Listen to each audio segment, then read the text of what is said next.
kwa sababu hakuna bidii inayoizidi neema ya Mungu. Neema ya Mungu ipo ili kukusaidia. Neema ya Mungu ipo ili kukupa wepesi wa maisha.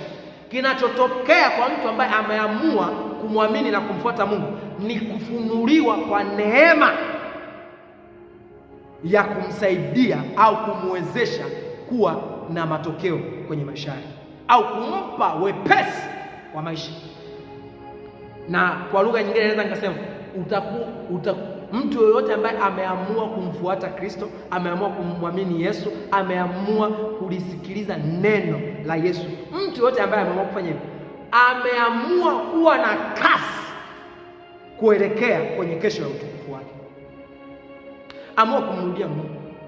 Haijalishi huko nyuma umefanya mambo mangapi mabaya, Mungu bado analo neno la baraka kwa habari ya maisha yako. Mungu bado analo neno la kukuvusha kwenye maisha yako. Mungu bado analo neno la kukusaidia kwenye maisha yako. Mungu bado analo neno litakalobadilisha maisha yako. Amua kumwamini, amua kumfuata, amua kumsikiliza.